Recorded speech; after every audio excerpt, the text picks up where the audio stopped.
اعوذ باللہ من الشیطان الرجیم، بسم اللہ الرحمن الرحیم۔ حضرت مجدد الافسانی سے جو ہمارے واقعات ہے، آپ نے فرمایا ایک مرتبہ کہ مجھ پر ایک ایسا دروازہ کھولا گیا غیب سے کہ میں یہ بتا سکتا ہوں کہ ہندوستان بر صغیر کے اندر کئی انبیاء آئے اور ان میں سے کسی کا ایک، کسی کا دو اور کسی کا تین پیروکار تھے۔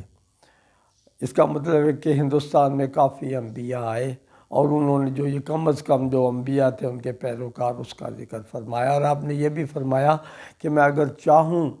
تو ان کی جائے ولادت اور ان کی وہ مقام جہاں وہ تھے، جہاں رہتے تھے، وہ بتا دوں چاہوں تو۔ اور آج بھی ان کی جو قبور ہے ان پر اللہ تعالیٰ انوار نازل فرماتے ہیں۔ یہ آپ کو اس علم لدنی کا اور علم السماوات کا فیض تھا جو حضرت علی کرم اللہ وجہ نے آ کے آپ کو خواب میں سکھایا اور یہ بتایا کہ آپ کو جو فیض لدنی ہے نا، علم لدنی، وہ حضرت خضر کی معرفت سے ملا۔ اور یہ بہت بڑی بات ہے۔ میں نے آگے بھی بہت سارے بزرگان دین کے سارے واقعات حضرت شیخ عبدالقادر سے لے کے ان کے لکھے، لیکن اس حد تک جو معاملات ہیں نا، وہ میں سمجھتا ہوں کہ جو اپنا مجدد الافسانی رحمۃ اللہ علیہ ہے وہ کسی کو نہیں کیا گیا۔ اسی طرح آپ کے سے، کیونکہ جو ہم کشف اور احوال کی بات کر رہے ہیں، بہت سارے واقعات ہیں جس کو معرفت سے، جو ان کو ساری معرفت سے حاصل ہوئے۔ تو آپ کے متعلق ہے کہ جو پچھلے ادوار میں جو سارے مجدد اور وہ سارے گزرے، وہ صرف ایک پہلو جو ہوتا تھا نا کہ دین کا، جس کے اوپر زیادہ کوئی مسئلے بن جاتے تھے، ان کو اجاگر کرنے کے لیے ان کو پیدا کیا جاتا تھا۔ اور ان میں بھی ایسا ہوا کہ ہر دور میں جو مختلف سلاسل ہیں، ان کے جو بزرگان دین پیدا ہوتے تھے یا آئے، تو وہ ان کے ماننے والے اپنے جو وہ سلسلے کے بزرگ ہوتے تھے ان کو وقت کا مجدد یا صدی کا مجدد کہتے تھے۔ کچھ اختلاف رہا، لیکن اس کے برعکس حضرت مجدد الافسانی کے متعلق تمام سلسلہ بزرگان دین نے، جب تمام دنیا میں دین کی شکل بگاڑ دی گئی تھی اور شریعت کو اس کی شکل میں رہنے ہی نہیں دیا گیا تھا، اور علماء جو تھے اپنے بادشاہ وقت کے ساتھ تعلق اور امراء کے ساتھ تعلق کو رکھنے کے لیے ہر جائز کو ناجائز اور ناجائز کو جائز قرار دے رہے تھے، تو دین کی شکل بگڑ گئی تھی۔ اور اکبر نے جب دین الہی کا وہ اعلان کیا تو اتنا طاقتور اور اس کی سلطنت کی وسعت تھی کہ وہاں جو لوگ تھے، علماء تھے، سارے تقریباً علماء اثر جنہیں ہم کہتے ہیں، وہ تھے جنہوں نے کا مقصد ہی صرف اپنی شہرت اور ان کی بہاوس جو ہوتی ہے اس کو پورا کرنے کے لیے جو اہل دربار کے ساتھ ان کا تعلق رکھنا ہوتا تھا، تو وہ ان کے مطلب کے مطابق ہی فتوے دیتے تھے، جیسے میں نے پہلے بھی بتا دیا۔ تو اس وقت جو دین کے لیے، اور جبکہ کچھ لوگوں کو جب وہ بات کرتے بھی تھے، کچھ اولیاء نے بہت بات کی کہ یہ صریحاً یہ شرک ہے جو یہ دین الہی شروع کر رہا ہے، تو ان کو اس آواز اٹھا پر ان کی زبانوں کو بند کر دیا گیا، یعنی ان کو شہید کر دیا گیا۔ اس کے برعکس حضرت شیخ مجدد الافسانی کا یہ مقام ہے کہ ان کی علمی اور جو وہ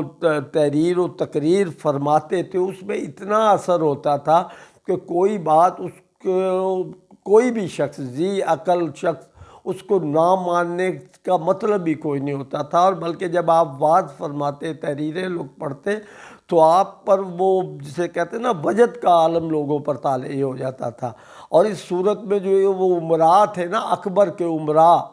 وہ بھی متاثر ہوئے، اور انہوں نے جا کے جب یہ ذکر کیا، جیسے پہلے وہ بات ہو چکی ہے کہ آپ نے وہ دو دربار وغیرہ وہ بھی محض مجبور ہو کے اس نے بنائے تھے، اور وہ سارے واقعات ہوئے۔ اور اس کے بعد اکبر بھی انہی کے، یعنی یہ کرامت ہے، یہ کرامت جیسے اس نے، کیونکہ جب مقابلہ کرنا چاہا تو اللہ تعالیٰ نے اس کو اس دنیا سے ہی فارغ کر دیا۔ اور یہ سارا یہ دین کا جو عیاء ہے، دین الہی کا خاتمہ، اور پھر اس کے بعد جیسے میں نے کہا تھا کہ جہانگیر نے دوبارہ اسی سلسلے کو